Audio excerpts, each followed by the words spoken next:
Breaks kindly for Marušić, and Immobile has number 36.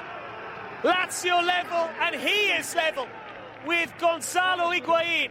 The all-time tally has been equalled here by Immobile. The Calcio Guys is a weekly podcast by Adreano DiNardo, Gianni Dellacoli, and myself, Nicholas Di Giovanni. We want to bring Calcio back to its roots in our communities and share stories from around the world about why we're passionate about the beautiful game. You can listen to us anywhere where you listen to your podcasts, including Spreaker, Google Podcasts, iTunes, Spotify, iHeart Radio, and Mixcloud. Give us your opinion on social media at The Calcio Guys on Twitter, Instagram, Facebook, and YouTube. The intro song is Fireworks by Jazar.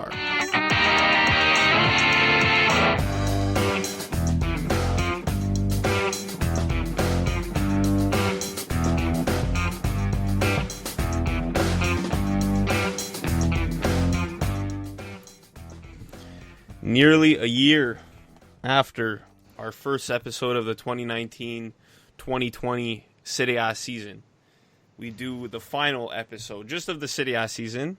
We're going to be doing a season review. We're going to have our best 11, our award winners, coming up later with Gianni Dellacoli and Adriano DiNardo. I'm Nicholas Di Giovanni. How are you guys doing? Not too bad, man. Can't believe this whole cultural rush came to a sudden halt there, but we won't have to wait long as we got the news that Serie A is coming back in about now probably 45 days, 44 days, whatever it is now, but always happy to be back talking about Calcio. Yeah, I mean, a month and a half to wait for the next season to start isn't so bad. I mean, it's exciting because now there's going to be a lot of changes happening in a month and a half, and it's going to fly by. So absolutely. So that's going to be exciting. So for those who follow the show, you know, Gianni is a Roma-Napoli fan, Adriano the Milan fan, but yes, sir. But Gianni in our Skype call right now has a Boston Bruins background. Who they're currently playing Adriano's team, the Tampa Bay Lightning, in the NHL, the round. Do nothing. 2-0. It's okay. It's all about what happens when it comes playoff time, and I hope the Bruins wake up around playoff time. That's what matters to me right now. So the three of us, we all like different soccer teams and different hockey teams. Yet we get along. Somehow, some way. Yeah. Because we're not idiots that take it personally, you know, that's why. Yeah, exactly. That's the problem. People do that. Got a good dynamic. In the Serie A this weekend, kind of anticlimactic, especially with the relegation battle. Genoa, pretty easy win over Verona. The Rea, good ball! Oh, it's turned in! It's a superb header by Sanabria, and just the start, Genoa want it. They could be on course for Serie A survival. Swung in by Yagiello, it's a good header! They've scored again! 3 for Genoa before half-time. What a fantastic first half for them! A lot of people saying Genoa got the biscotto from Verona. Verona had former Genoa coach Ivan Juric, former Genoa player Darko Lazovic, and my favorite stat, Verona captain Miguel Veloso is married to Preziosi's daughter, the Genoa president. Yo, you can't even make this shit up. I swear to God, man. You know, only in Serie A you would see, or only in Italy you would see things like this in professional sports. So it's something that, you know, I laughed at when you brought that up because I didn't even realize that at first. You brought it up in our WhatsApp group and it made me chuckle. But Genoa, I mean, fucking dominant performance, man. I mean, you know, our boy Fabrizio in Toronto was happy, I know. I asked him, I'm like, is this a biscotto? He's like, hey, there's no evidence, so we have evidence. I mean, that's exactly. No, that's fair point. But you know what? Genoa came out there and they got the job done. They knew what they had to do. You know, did Hellas, you know, played a bit lightly? Maybe not. You know, that's, you know, it's up for debate for sure. But I think Genoa had a good performance. Tony Sanabria, what a performance he had, 2 goals. You know, it was just an all-around. They knew what they had. They've been in this situation before, unfortunately for them, and they knew what they had to do, and they got the job done on the weekend. Gianni, I mean, Lecce, you got to feel bad for them, but they're not a Serie A team. No, but they're not a Serie A team, but it's just so crazy how the script could have been flipped if Genoa would have lost and Lecce would have won. And even Lecce themselves, you know, they were down 2-0, came back 2-2, and then they were down 4-2, and they kind of got the third goal, but it wasn't enough for them. And, I mean, we kind of probably saw this from before. that this was probably going to be the end result, but like one wrong little sneeze, let's just say, and it would have been the other way around. So the final standings came out. Compared to last season, Verona had the biggest jump in total standings. They finished 5th in Serie B a year ago, and they finished 9th in Serie A this year. So if you account, Serie B as if it's, a continuation of Serie A, Verona jumped 16 spots. The biggest losers this year were Torino, going down 9 spots. Genoa, 17th place for 2 years in a row. Spal, 20th place. They finished 13th last year. Napoli lost 5 spots. We're going to be talking about more of the season review later on in the show. First, I want to get to our social media questions quite a bit. First one from our friend Jerry on Twitter, and lots of talk about managers already. Serie A season barely finished. There's still Champions League. There's still Europa League. Inter just won today against Getafe. Roma plays tomorrow. He asked, which managers do you think will be fired by their clubs? I guess he means in the offseason. Wow. Well, tough one. If you want, it is a tough one because it's so hard to predict these types of things. If you look at the news or just social media, it seems like Conte and Inter are separating a bit. I don't know. I personally don't think that would be the right move or the right call. But Conte has his ego. His ego is just so big that sometimes it gets in the way. And maybe besides him and Inter parting ways, I don't see really within like the top 6, top 7 teams. I don't see any of them really leaving or getting sacked. Maybe a team lower in the table I could maybe see, but off the top of my head I can't pinpoint one name for that. Gianni, you? It's a really hard call. It is. It's because like a lot of the managers this year were appointed this year, so you don't know if a lot of teams are just going to immediately just pull the plug on any projects that they have set up, or if they're going to give it another try. I'm looking up and down the list of the standings, and I'm like, okay, well, I'll not Fiorentina because he just renewed. I'm looking even at the top teams. There's that Conte situation, but nothing's going to happen. I don't think anything's going to come to fruition. People are complaining about the whole Sarri's system does not work for Juve, but they still want the Scudetto. Mind you, that's Juve being Juve. So for them, it's and plus it's his first full season. It's weird. If you want to take a shot in the dark, and this is just a shot in the dark prediction, maybe Torino. Well, they already did. Well, they already did. Marengo so Longo left, and they're getting. So there you go. I can't even think of illustrious anything else. Gianpaolo. I can't even think. I literally can't think of anything. Maybe I'm just stupid. I don't know, but I literally maybe Genoa. Maybe Genoa. but they appointed maybe Nicola. Because they like changing coaches year, though. But wasn't he appointed this year? Yeah, well, but that's the thing. All the time. 3 times in this season. Obviously, the calendar year has been longer than the normal calendar year. But 3 coaches in one season. They started with Andrea Azzoli. They had Thiago Motta, and they finished off the season with Davide Nicola. I personally have never seen that. Off the top of my head, I can't really remember. But maybe Nicola gets the boot. But I think he's kind of got a bit of ground there. So it remains to be seen. Yeah, but that would be ridiculous. I think Luca Gotti from Udinese maybe has to worry about his job unless they announce him for next season. I wouldn't be surprised they're a team too that changes their coaches often. But it is official. Di Francesco going to Cagliari, and Gianpaolo. It's not official yet, but to Torino. Chiellini Fiorentina renewed as well. Yeah. I don't know about that one. I feel like they could have gone better, but at the same time, you know what? They have been playing well since the restart. Plus, I think it's with the season coming so fast, so quickly, to still have that group together and not having to change everything in a short amount of time. I think maybe is a smart move for now. Maybe in the future we'll see what happens. So you're saying I wasn't wrong with the Torino match switch because it hasn't been swapped yet, but it will happen. Maybe. Yes. Maybe. But yeah, that's a good point. The short summer, I think that's also a reason why I don't think Conte or Sarri is going to be fired. Yeah, Those are I the two agree. coaches on the hot seat. It's weird because it's the 1-2. 1-2. And, last year, the 1-2, Allegri won. Ancelotti finished second. Both of those coaches are gone, too.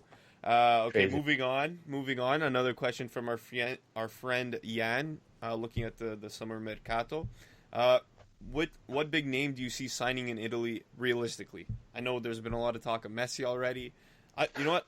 I wouldn't even be surprised if that happened, just because it creates that hype. Ronaldo versus Messi. Inter has the money. You're already taking a rivalry, Derby d'Italia, and you're taking that rivalry between Inter and Juve, and you're going to make it between Ronaldo and Messi. I personally wouldn't even be surprised if that happens. I mean, with everything that you just said, Nick, and I think also the Argentine connection that they have, Inter and the Argentina. Zanetti's there, a club legend. I don't know. It's really a dream. It's not impossible. The reports are saying, but if Messi were to come, I mean, listen, nobody thought Ronaldo was going to come a year ago or 2 years ago now, and he did. They made that happen, and maybe Messi does come to Inter, but I just for the difference for me is that Ronaldo has played in different leagues. Messi is Barcelona; he's only known Barcelona, so for me, it's a bit unrealistic still, even though it could be possible. But yeah, I would probably say that. Big names. I mean, I don't really. It depends what you define as a big name. I mean, like I Gianni think probably. Delacolli. Yeah. Imagine that would be pretty awesome. I don't know. I'm in more of a Higuain type of body shape, so I have to get myself more fit. Maybe Cavani Cavani comes back, Gianni. If Cavani comes back, that would be awesome. Is his contract expired this year? Actually, is he a free? Well, so a free transfer is very tempting, but I think probably the biggest name is probably just recently happened with Alexis Sanchez to Inter. If that's been 100% confirmed, I think that's. I think it's probably the only biggest name I could probably see anything like realistically happening this summer, unless out of nowhere a big rumor mill. Because I'm looking on Twitter, looking at the rumor mill, there's not much movement happening. Like it's, if anything, a lot of movement is happening more domestically rather than internationally. I guess maybe players are afraid, maybe management's afraid of anything potentially. Let's say, for example, you're getting a player from La Liga, and Spain having its bunch of cases, and there's still some cases going on there. It's like, do you really want to risk transferring a player from there to your team and stuff? I don't know. I'm just trying to find reasons as to why it's really quiet right now. I think we don't see a big splash this year compared to last year when we had guys like Lukaku coming to the Serie A. Maybe Verratti. That was another name. I know. He spoke good things about Serie A. Been linked. Pogba's always been linked well. with Juve. But every year, exactly. So it's really tough to call. Speaking about Man U, and you brought up Sanchez. You know what's like bullshit? I'm not even a Roma fan. Is Chris Smalling not being allowed to play in the Europa League because he has to go back to Man U? So sad. I know it's different times, and the Europa League is after the Serie A season, and the loan is until the end of the Serie A season. But in a regular season, he'd be able to finish the Europa League. It must be frustrating for Roma because he's been one of their he's definitely been their best defender, one of their best players. And Smaldini. I don't know, like come on, I think the fact that Man U is in the competition made them decide. Plays a factor. Yeah. Made them decide not to loan him out, but then again, Sanchez goes to Inter. I don't know. I think it's just it sucks for Roma, right, Gianni? It does suck, and it is a bit of a petty move. But at the end of the day, it's well within the rules. And Roma had the option to buy, and I don't know why Pallotta wasn't willing to spend on the. I think originally Man U wanted 20, and then they were negotiating down to 18. And I don't know why Pallotta was like, well, this guy's been our best defender, and speaking of, and it speaks volumes when you're like, okay, well, we don't have anybody else to replace him, So I would have spent that price tag because it's not the biggest investment, but it does suck. So another question that we got on Instagram from our friend Fabrizio from Genoa Club Toronto, or Genoa Club Canada. So what? This is kind of a tricky question, actually. What do you think they did wrong and right about the COVID situation in the Serie A? You know what? I'll start because I thought about this one. Okay. I don't like how they handled it at the beginning, with the hesitation and stuff. I think they should have, shut it down right away because you saw players getting it, and that's what happened in North America. But I love the way they did it afterwards. There weren't any cases. I think it was more of at that point it was more of the whole country reacting properly, keeping the cases low, and players were allowed to go out, live their day-to-day lives. They were safe. They wore a mask, and it made it fun. It was good. I don't think at any point it became worrying that the league was going to stop, like how MLB is doing, here in North America. So the start was bad, and the ending was really good in my opinion. No, I would probably agree with you there. I mean, I think we were so uncertain of what was going to happen. There was so many uncertainties. Are they going to play no fans? Are they going to play with? Like at the beginning, it was really up and down. The rumors changed more times than you change your underwear. You know what I mean? So it was one of those things that it was something new. Obviously, we've never really faced this before. Then I find also one thing that I don't know if it's maybe one thing that I wasn't sure. I was like, well, at first it's funny when you catch the beginning of the game, the coin flip or what side, this and that. At first, they weren't handshaking. Now they are. They would fist pump the ref, but shake hands with the opposing captain. It was little things for me like that. The celebrations became more of like the normal celebrations that we were used to. I thought we had to be our distance. So it was a bit of those little things that kind of were a bit worrisome. But I do agree with Nick. The beginning was a bit shaky, but I'm glad it ended. Fingers crossed, good, and nothing comes bad out of it going into the future. For me, I don't want to say that anything was wrong from the beginning, but I just didn't like the fact that some of the players, or not talking about the league, but more around the players and the management in the league, weren't taking it super seriously at first. Was it like Gasparini that was experiencing some was symptoms, terrible. and he wasn't taking it seriously? That's where I think they handled it wrong, where they should have came down on him and be like, hey, no, we're in the middle of a pandemic. You can't be doing things like this.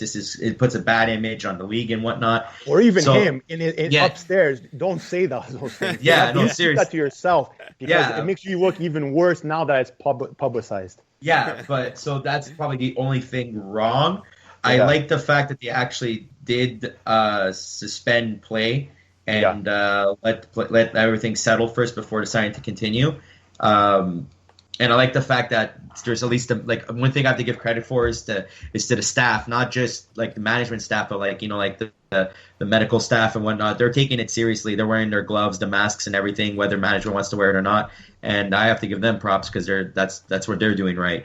So for me, there is hit and misses, but during times like these, everywhere is going to be hit and misses. Nobody's going to get the formula right because there's no precedent to this. So you have to try your best, take a shot in the dark. Obviously, you have educated opinions, but at the end of the day, there's no 100% right call. But I was okay with it. So Fabrizio asked another question. I think I wanted to talk about this about a month ago or so, but I don't know if we ended up doing it. But would you change to 18 teams from 20, or would you just keep with 20? And then he kind of continued, what teams are better off to remain in Serie A? And he wrote in brackets, hint, and which teams need to come up in Serie A? And he said, no reminiscing about teams from your parents' heritage. LOL, love you guys. Thank you, Fabrizio. We appreciate it, Fabrizio. Kind of a loaded question with the relegation. I wouldn't mind, if it goes, down to 18. I think the teams that deserve to stay up, that's hard to say, but I think there are some teams that need to go down a season just to kind of regroup, kind of rebuild. Sorry, Fabrizio, but Genoa is one of them. I think Udinese is another. Maybe Torino's on that track eventually if, they had one good season last year, but I don't know. And then, teams that I'd love to see back up in the Serie A, without a question, Palermo. That's an historic team. They have a couple of good rivalries. As a Juve fan, it's always nice to see Juve play there because it's mainly Juve fans there. They're going to play in the Serie A next year, so we're going to have to wait a couple more years. So that's one team I want to see come back up in the Serie A. What do you guys make of it? Well, this time we'll start with Gianni. I like the 20-man format. I like the 20-team format. It's something that's like really cool because you have more options, you have more teams, you have more games, you have more excitement. It does. The only thing that comes down to like when you have more teams, that there's more comfort that's created because if you think like let's look at the Serie A standings. Like if you remove the bottom three, now all of a sudden 39 to 42 points doesn't cut it, whereas 39 to 42 points is like okay, we're safe. And it shouldn't be like that. You want to win more than 1/3 of your games. If you're only winning less than 1/3 of your games, then you're not really a strong team. So there is a benefit to that. But what I like about 20 teams is that there's more to follow. There's more games. There's more excitement. There's more to see. And now in terms of a Serie A B coming up, that should be there as much as they can be. I like Benevento, but it's true I can't choose parts where we're nearby. They're coming up already. Yeah, I know, but I mean, like it's always good to see the southern teams. Yeah. Maybe Pescara, but the Pescara unfortunately is not going to be happening anytime soon. No, because they're going to play in the playoffs to stay up in B with. But you have the attachment for the Verratti and Mobile Insigne days. You know what I'm saying? Yeah. Empoli maybe, but Empoli themselves, they need to shake it up a bit too. It's hard because a lot of teams, unfortunately, that have the history are either just permanently in B or some of them don't even exist anymore. It's crazy, but no, I mean, there's so many backs and forths with this 18 teams, 20 teams. I do agree with Johnny, the level of comfort. I've said it, and we've said it on this podcast many times. Those teams near the bottom of the table that know they're not going to get relegated, know they're not going to go to Europe or be in the top half of the table, they're just chilling there, right? And they know their status come the end of the season. So I think it might become the Serie A could become more competitive at 18 teams.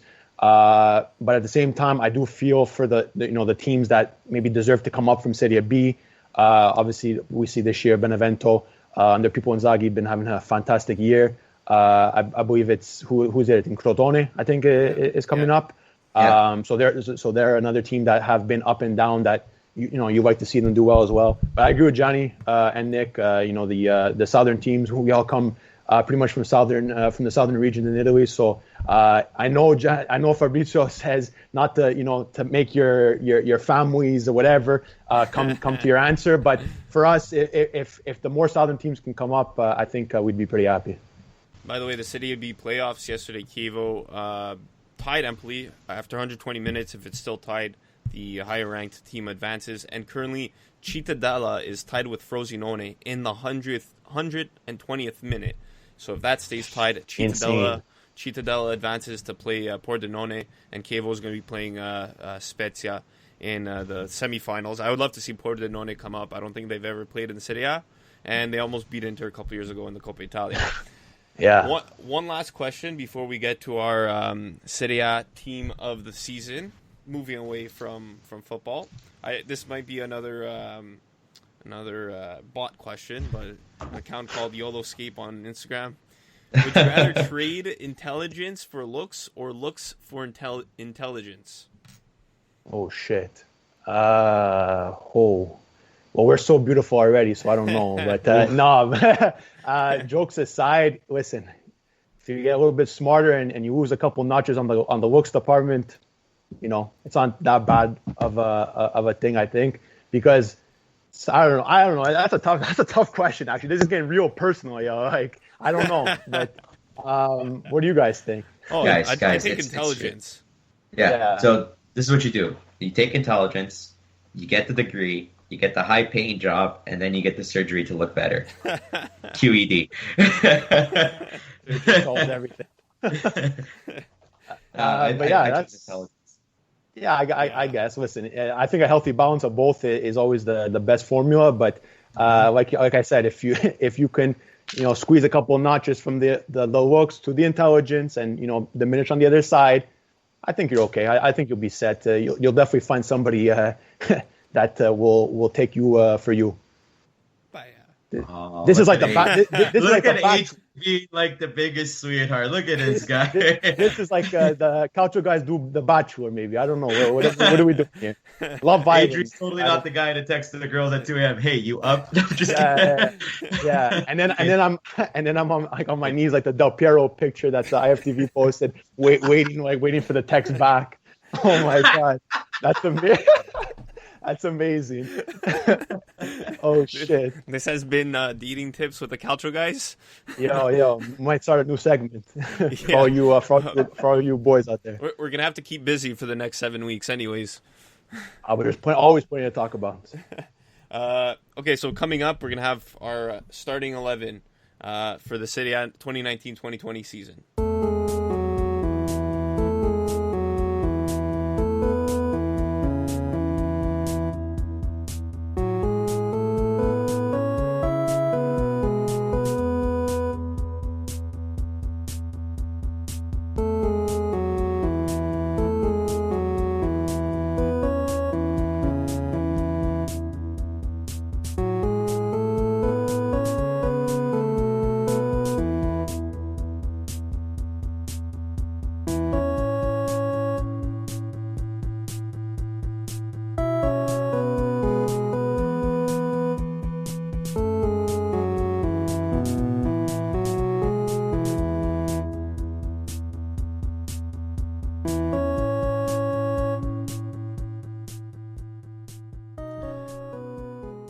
That's Italia 90 by Jazar that you're listening to, and back here on the Calcio Guys. So the end of the Serie A season, and so we're going to do our Serie A team of the season. How we're going to do this, we're going to go position by position. Threw in a couple of rules. We needed one U23 player, one 35-plus player, and we had to choose our favorite home and away kit from the season, and then we choose our coach of the season. So this is also going to kind of tie in with we're going to say our awards to the way the Serie A did. Okay, so let's start with goalies. Okay. Mine was pretty easy choice, Gianluigi Donnarumma, just because I could use him as my U23 pick. You know, he's still young. Do I think he was the best goalie this year? No, but as my U23 pick, why not? But looking at my team, I do have another U23 pick, so whatever. Let me stick with Donnarumma. Who is it? We'll find out after. I'll stick with Donnarumma. Smart man. Yeah, for me too. Gigio Donnarumma for me too. I think was he the best goalkeeper? I think his name is definitely in that conversation. Saved Milan a bunch of times. 21 years young. He's played over 200. He's had over 200 appearances for Milan at such a young age too, and he just continues to show that he is the future. He's a phenomenon. I'm sporting his 2016, I believe, kit on today. This is signed actually by him in the back as well when I got down in Boston a year ago. So for me, Gigio, U23 player as well, like Nick said. So yeah.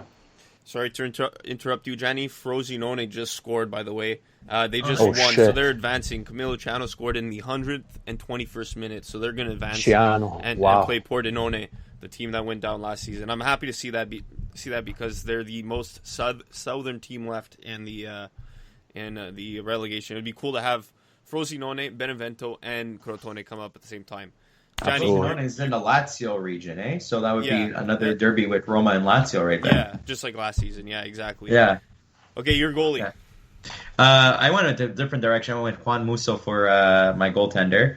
And I actually pulled up the style line. And if you actually look, for a team like Udinese, he actually had pretty solid season. 14 clean sheets, which is pretty good, out of 38 games played. So he games played, whatever, bench, whatnot. But the guy faced 226 shots and saved 161 of them. So for a mid-table team like Udinese, it's you have to give him mid-table, then he fell towards the bottom. You know what I mean? But for a team that's that low in the standings, he's significant for them, and he made the most impact for them. And for me, my second choice would have been Strakosha, but I have to give it to Musso this year for my goalie of the season. Yeah, I mean, when you're playing on a lower table team, you definitely face a lot more shots. And I saw a couple of stats, like a couple of sites were actually listing Musso as the best goalie of the season. So yes, for some it is surprising. For others, it's the right choice. Okay, it's defense, more like under the radar. Defense. So, I mean, my team doesn't exactly follow like a typical team. Like if I fielded this team, it wouldn't. In terms of formation and all that, it wouldn't really make sense. But whatever. For defense, at least I have 3 center backs. I have DeLitt. So DeLitt is, in my opinion, he was the best young player in the Serie A this season. Just stepping up in Chiellini's role. Cherby, I have him actually as the best defender of the Serie A season. So different from the actual Serie A awards, and then I put De Vrij also because Inter allowed the least goals, so he was the leader of that team. But I still think Cherby had a better season than him. Yeah, I would. I mean, for my defenders, I also have a couple of Nick's picks in there, and I have a quick couple of stats to go along with it. But for me, I have a back four. For left back, for me, Theo Hernandez is in there. Absolutely beast, for me on this season. Center back pairing of Francesco Acerbi and Stefan De Vrij as well. There was a quick stat I saw on Opta Paulo. Acerbi was dribbled past by an opponent the fewest times, only 6 times, and appearing more than 35 times in the Serie A season. So I mean, he was that brick wall for Lazio, excuse me, and De Vrij too, another all around good defender this year. He got the best defender award by the Serie A. For me, with the stat of that Acerbi had, I would go with Acerbi as well, best defender. Maybe a bit of a soft spot because our boy Sean got that jersey, and we had to throw that in there, but yeah, and moving on to my right back, I put in maybe Gianni's boy, I don't know, Giovanni Di Lorenzo from Napoli. I think a player that made the jump from Empoli to Napoli. That's a big jump. A team that was going from Serie B, stayed in A for a bit, going down to B. That kind of at that cusp, making a big jump to Napoli. And I think he's had a fantastic season. Producing goals, assists for the club, and I think hopefully can be a staple for them on that right-hand side. So that's my back four. I went for a back four as well, and I tried to imitate like an actual formation with the proper positions, but then afterwards it's like, yeah, you know what, I'll kind of squeeze in.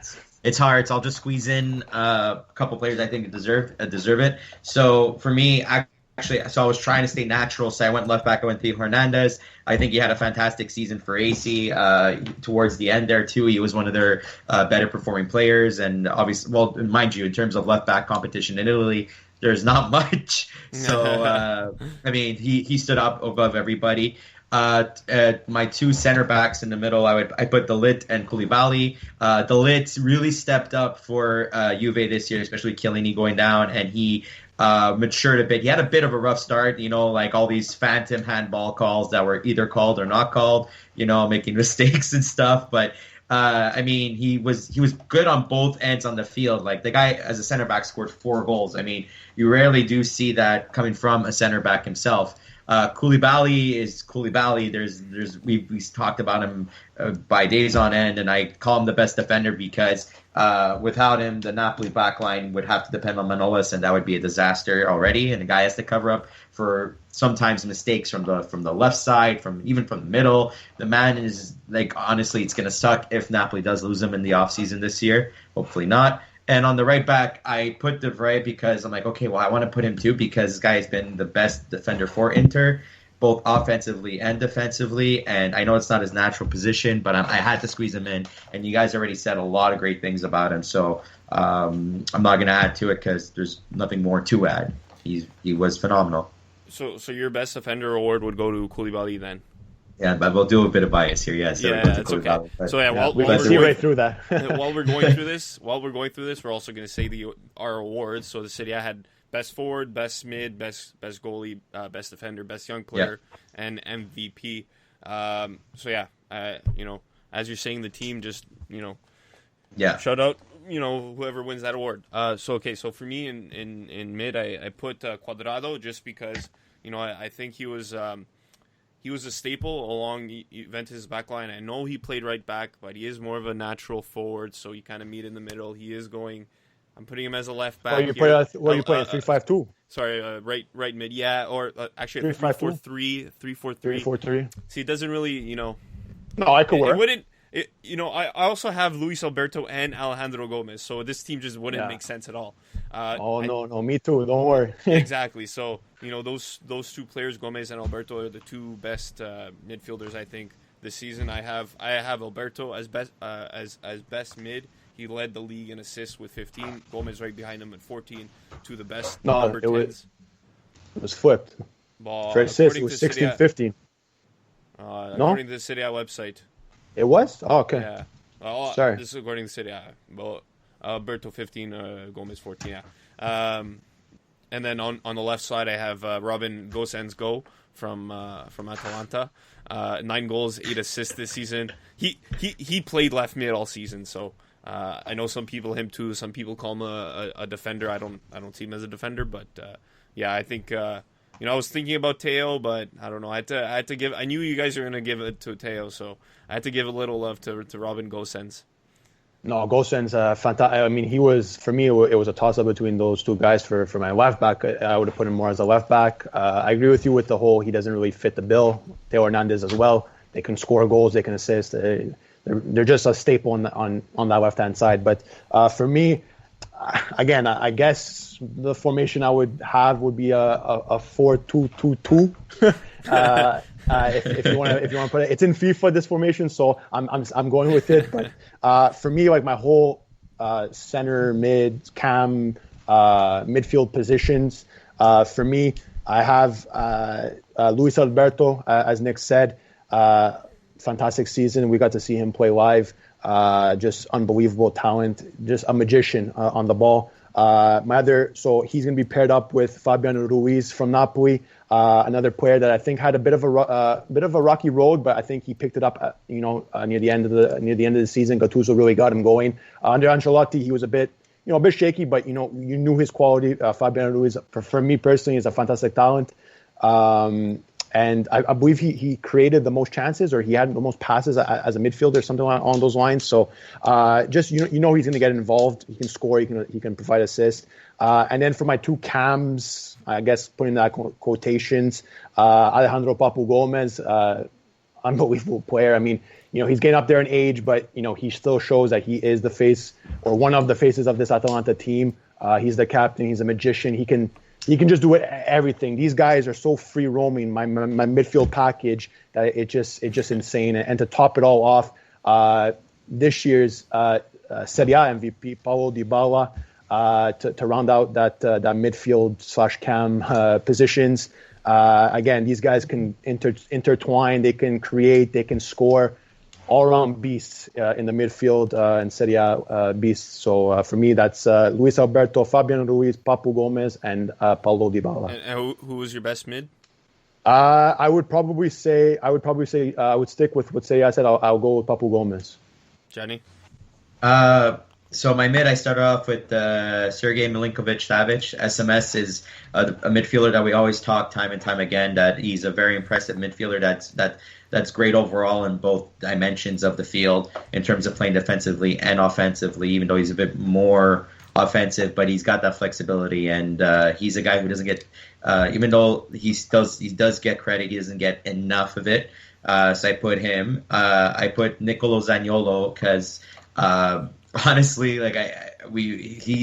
he's fantastic, and the way that this man just grabs the ball and just runs with it, and he's not afraid to get into the dirty areas, win the ball, and then just rush up with it. And it just seems like as if he's got enough energy to outrun an 11-man team. So he's also my best young player of the season, because even though he was injured for some point of the season, thankfully the rest was good for him because it helped him to recuperate a bit.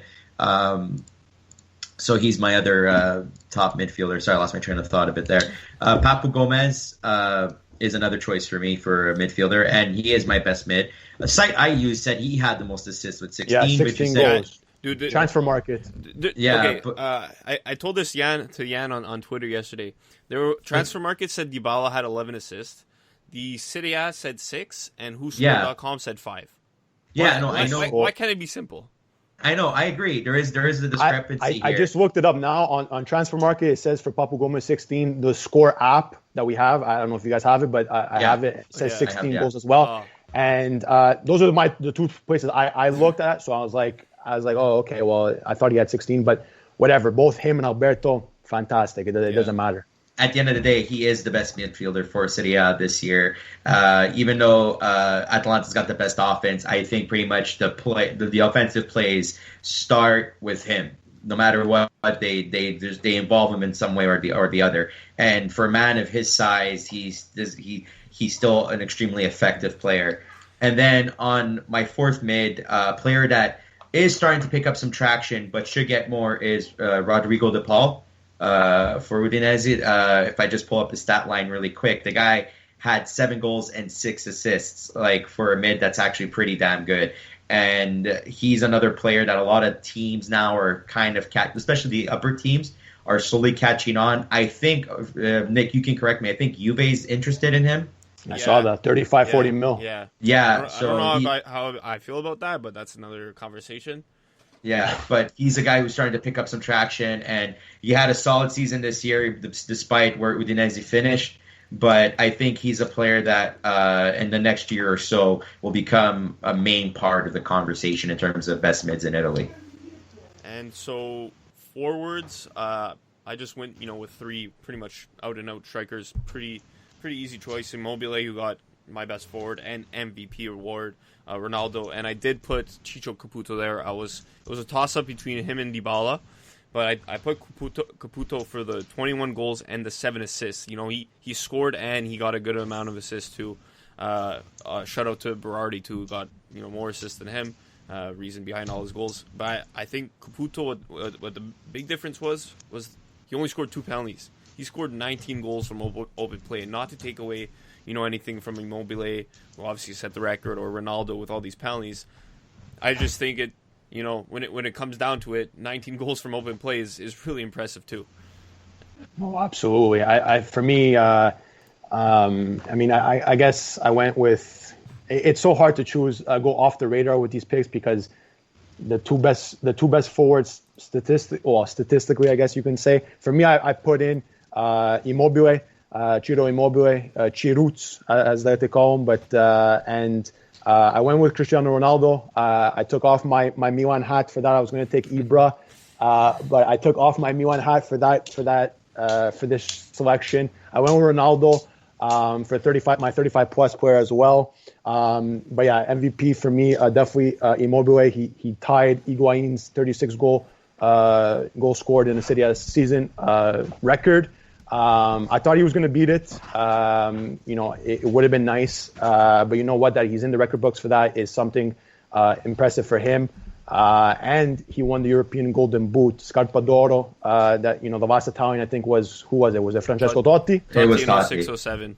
Exactly. So that's a long time coming for an Italian to win that award, and we're super proud of him. We love what he's done this season, and for me, I went obviously he was my best forward, MVP, all that. But yeah, for me, my top 2 pairing is like a dream team of mine. I don't know, Ciro Immobile and Cristiano Ronaldo up top.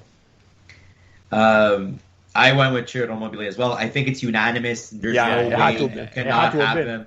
He's MVP and the best forward this year. Yeah. There's no debate against this. At the end of the day, he was the best forward for Serie A. And for myself, I put 2 forwards, and the other one was, so Ciro Immobile was one of them. The other one, I chose your boy Zlatan Ibrahimovic because I'm more impressed with the fact that Zlatan took a team that was without any direction, took leadership, and took basically a bunch of pieces that just seemed to be misaligned. They weren't bad pieces. They just seemed to be, I guess, misconstructed, and kind of united them together and helped AC Milan go on this very impressive run towards the latter half of the season. And for me, that's more impressive than what Ronaldo has been doing with Juve. Not because Ronaldo was, I'm not talking crap about Ronaldo. It's just Juve is an established team. And Dybala himself helped Ronaldo do what he was doing this year too. Whereas Zlatan, you can argue that he was doing it himself or making everybody be elevated because of him. So that's why he was my 35-plus player as well, because you said to have one of those. And I'm like, you know what? Has to go to Zlatan. The guy, even though he is aging, he is like Papu Gomez or Coriella or even Ronaldo, where even as they get older, they don't seem to be slowing down. And if they're slowing down, it's very minuscule. It's really hard to notice that these guys are actually playing at their age level. They're playing way younger than they actually are. So looking at the actual Serie A awards, so best goalkeeper was Chesney. Adreano, you took Donnarumma. I took Donnarumma. Gianni took Musso. Best defender, De Vrij. I took Acerbi. Adreano took Acerbi, and Gianni took Koulibaly. Best midfielder was Alejandro Gomez. Gianni, that's who you took, right? You took Gomez, and then Adriano also? I took him as well. Okay, I took Papu Gomez. Roberto. Best striker, unanimous here, all Immobile. Best Absolutely. young player, Kulusevski. I took Delit. Adriano, who did you take? Did you take Donnarumma? Well, on my team, I took Donnarumma. Absolutely. But those are great names as well. And Gianni? I took Zaniolo. You took Zaniolo. And, okay, MVP, I mean... Okay, it was Dybala. Look, I'm the biggest Dybala fan. I'll defend him until the day I die. I can't even agree with this selection. Maybe it's because they wanted a different player for every single award, and Immobile already got best striker. I don't know what it is. Maybe you could have given it to Alberto. If you look at last year's winners, so it's only the second year these awards come out. If you look at last year's winners, it's 6 new winners. Maybe the Serie A just wanted new winners. I don't know. Maybe obviously I'm happy for him, and I could use it as ammunition against Ronaldo FC on Twitter. But I don't know. How do you guys feel about it? It's like you were just saying. I think if they wanted, they didn't want to give 2 awards to one player that already had won one. Maybe give Immobile the MVP and give Ronaldo best forward, best striker. Lukaku was another name. I think I had some honorable mentions that I wanted to add into this list of players, but maybe they could have formatted it a bit differently to incorporate the better decision, quote unquote. I don't know, but listen, Paulo Dybala, fantastic season. For me personally, I wouldn't have given it to him MVP. That's just my opinion. I agree with you, Nick. I think he is a fantastic player, but if you go off this season, I think Immobile deserved it a bit more than him. Just in the overall scheme of things. But yeah, that's kind of just the way I see it. Gianni, how do you feel? Well, there's a saying that goes, all's fair in love and war, and I think sports to an extent is a bit of a battle, like a war. And with saying that, I don't believe in it's like, oh, this one player got an award, so we should give this award to another player. I'm sorry. The entire league was in agreement that Immobile was MVP this year. And no disrespect to Dybala for what he did for Juve, especially when they were in a bit of a slump and he kind of helped them out a bit. It goes without saying that Immobile was far and beyond the MVP of the year, and he should have gotten that award. So at the end of the day, it doesn't matter about being fair. It's about what's actually true and what's actual fact. And that was the fact. So we did all of our good stuff. As we do every week, we give our MVPs. So we just gave our MVPs of the season. Do you guys want to give cards for the season? Oh, shit. I know Gianni has one and I have one. So my card of this week kind of plays into my general one, so I guess we can do it. Yeah. And I was confused. I'm like, did you mean cards for the season or cards? Yeah, me too. I was confused. Yeah. Okay, before we get into that, we quickly coaches and shirts. For me, I took Gasparini as my coach, and shirts of the season: the Verona blue one and the Genoa white one with the cross. Oh, that's a beautiful one. Gianni, you want to go take that one away? Yeah. So my manager, I took Gattuso because he helped Napoli win a Coppa Italia and kind of helped them kind of regain their footing a bit and help them get some form of glory in a very disappointing season. And in terms of jerseys, I went with the Inter home kit because I really like the little white trim on the neck with the lighter blue and the black. It looked very nice, looked very clean. So I have to give it to them. That was a spectacular jersey choice this year. And I went with the Roma away with the lightning bolt because I'm a big fan of David Bowie, and it looked pretty damn cool. Now, I didn't choose the new home away. I didn't choose the new away kit because that's going to be next year's pick. We already have it set in stone. So we're going to go back to this episode come next year, come next season, and we already know Gianni's selection. But for me, manager-wise, I guess I went a bit more underrated. I just wanted to give him more of like the spotlight. Roberto De Zerbi, what he's done with Sassuolo, especially this season. Nothing to look past. He brought them to 8th spot. He's just an underrated manager. I think. Does he deserve the leap maybe forward to a bigger club? Maybe not. I think he still needs to find his correct footing with these mid-table teams. But Sassuolo was full guns blazing this year, and they had a good campaign. So for my manager, I wanted to give it to De Zerbi. For kits, I went with the Fiorentina home kit.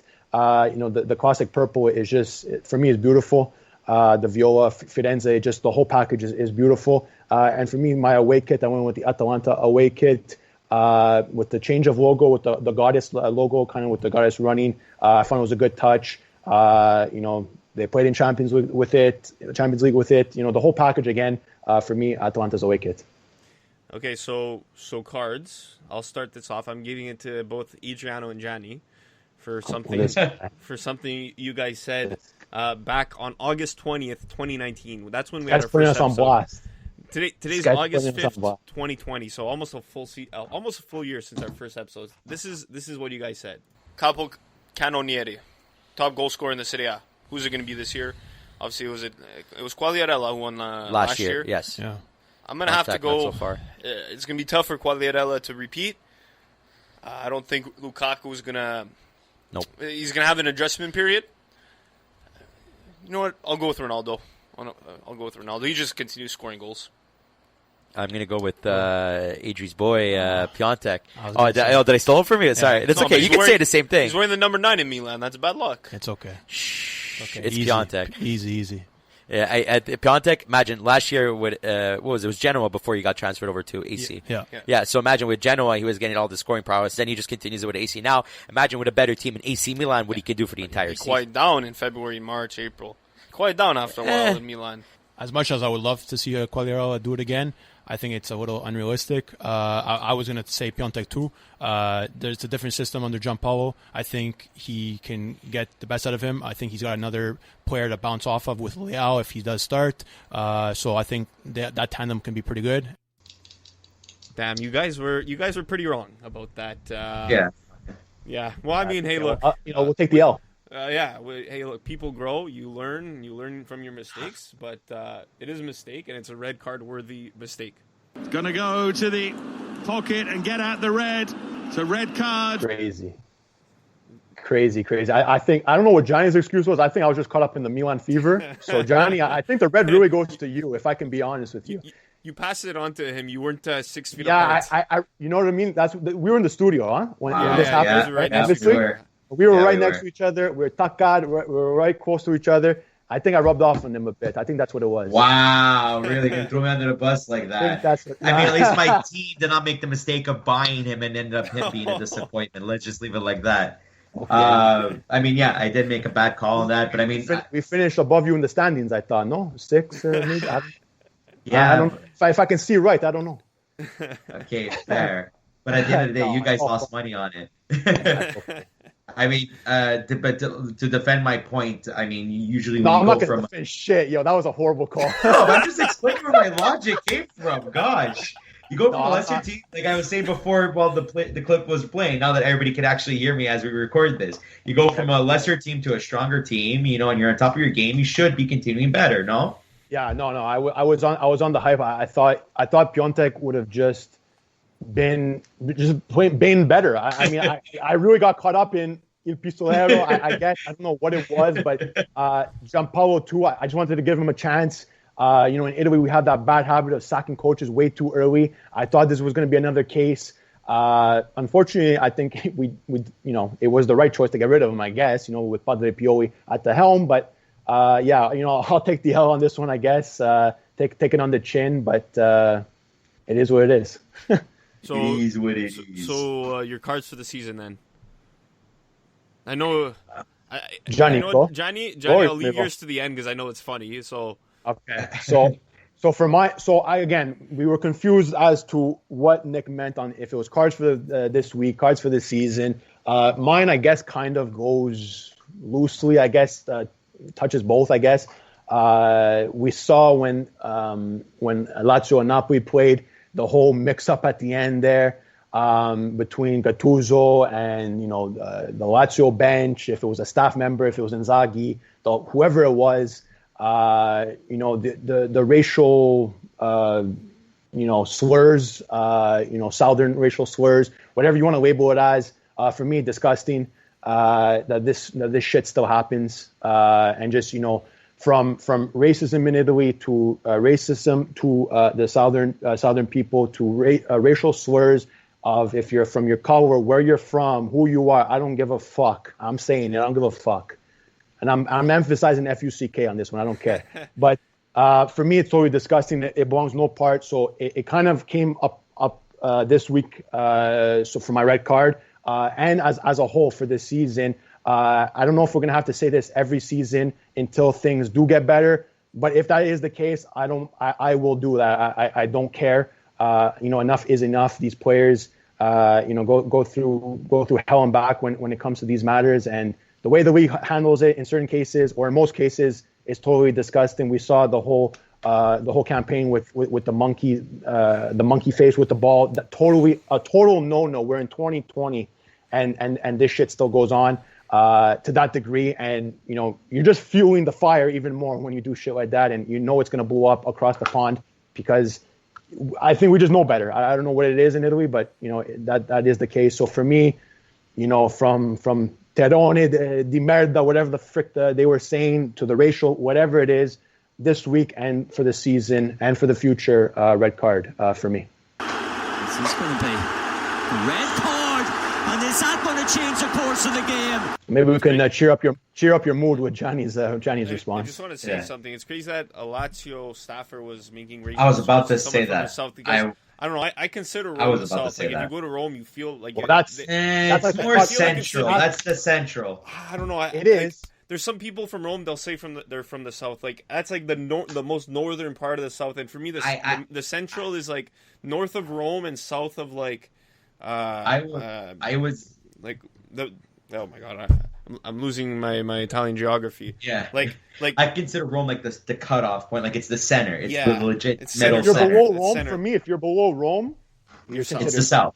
Yeah. If you're above Rome, for me, you're from the north. Yeah. So wherever that line, zigzaggy line wants to cut, if you're above or below, that's where you're from. But I think for us three here, we all consider below that. Yeah. So I would say we're all from Southern heritage. Yeah, I mean, like Nicholas brought up the point about what happened to Gattuso in the Lazio Napoli game, where he was yelling about Terrone a me, like he was losing his shit, and you could see it just happens still in the league. And I shared that photo and I made a joke, and I'm like, the only people that hate Italians more is actual Italians. Like, it's crazy how much our own people just hate on each other in that country. And we see what he said. He's like, tell me that to my face. Exactly, and no one's ever going to tell it to. You would never do it to his face. I would even want to pick a fight with Gattuso. Are you kidding me? Gattuso will eat you. Yeah, but in all seriousness, it's that is an issue, that whether it's between other Italians or between color of skin, that's something that needs to be addressed.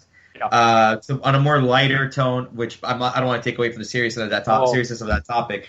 On a more lighter tone, I'm giving my red card of the season to Ronaldo fanboys. The entire season, I wanted to give it to Nicholas originally for being a Juve fan, but I'm not going to do that to my cousin. You could throw that in there. Why not? I'll throw that in there. I'll join in with you on Ronaldo FC red card. And I know our friend Daniel Lucci would say the same thing.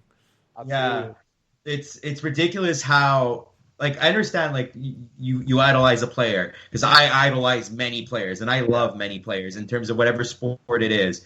And yes, you can and there is the argument that Ronaldo is the greatest of all time. There is that argument there. I'm not taking that away. But don't be the kind of person to not call him out when he's doing something bad, or if he's not performing how he's supposed to perform, or if somebody's better than him. Like they're trying to even find arguments to compare why Ronaldo was MVP over Immobile, and I'm like, are you serious? Are you serious? Like it doesn't exist, and you have to admit the fact that Dybala was a big reason why Ronaldo did what he even did this year. Like it doesn't. Like Dybala's possession, dribbles, getting into the dirty areas for him to get those, let's say, penalties, let's say, Ronaldo putting them in. I'm not calling him Penaldo. I'm just saying, like, those penalties happened because Dybala created those chances. So don't be shy to call out when there's another player better than your idol. But Ronaldo FC, all they see is Ronaldo, Ronaldo, Ronaldo, Ronaldo, Ronaldo. We can't even see Gianni. Holy shit. So Ronaldo FC gets my my red card. I don't care if they're gonna be like, "Oh, this guy's a Roma Napoli fan." I don't give a shit. You guys are way below the tier list of soccer fans. There you go. Could be a red card. The red card is out. And it's no surprise. Absolutely is against the rules.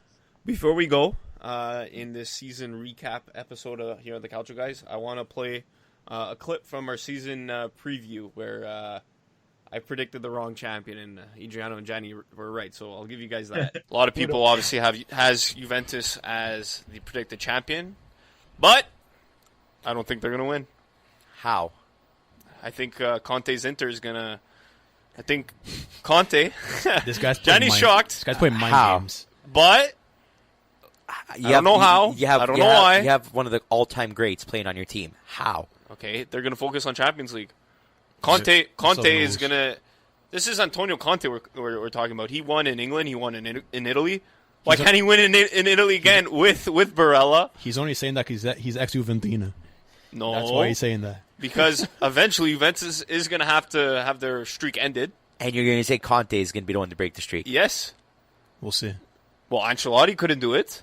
Yeah, Napoli's been trying for Ancelotti. It's God his knows first how many season. years. When Sarri was finally established, Napoli almost won it 2 years ago, but they kind of shot themselves in the foot right at the end when it was Sarri's last season. Okay, 91 points. Yeah, and Ancelotti took it this year to set himself in. Now he's getting himself settled. They got they fixed some mistakes. They fixed some holes. So how do you expect, out of all teams to dethrone them, it's going to be Inter? Because they got much better, and they got a much better coach. Inter got better, but I don't see them finishing second. And the players they have suit Conte's style, especially Barella.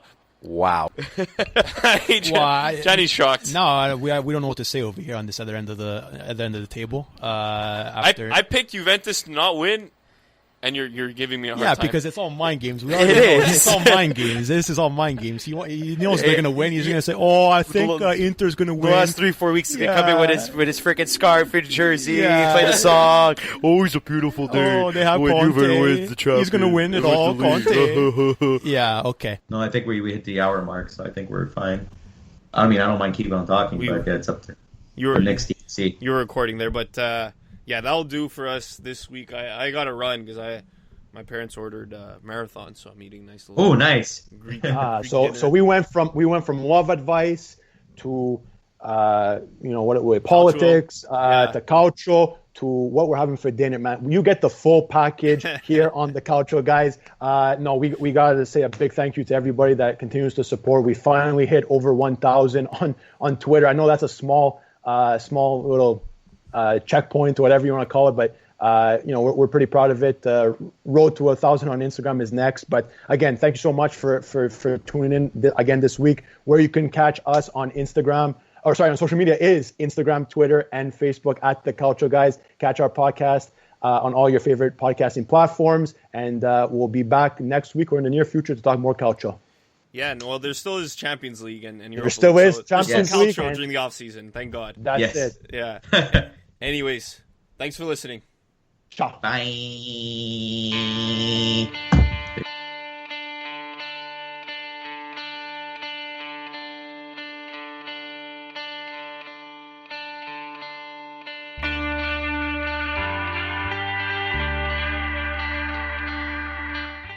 The Calcio Guys is a weekly podcast by Adreano DiNardo, Gianni Dellacoli, and myself, Nicholas DiGiovanni. We want to bring Calcio back to its roots in our communities and share stories from around the world about why we're passionate about the beautiful game. You can listen to us anywhere where you listen to your podcasts, including Spreaker, Google Podcasts, iTunes, Spotify, iHeart Radio, and Mixcloud. Give us your opinion on social media at The Calcio Guys on Twitter, Instagram, Facebook, and YouTube. The outro song is The Last Ones by Jazar.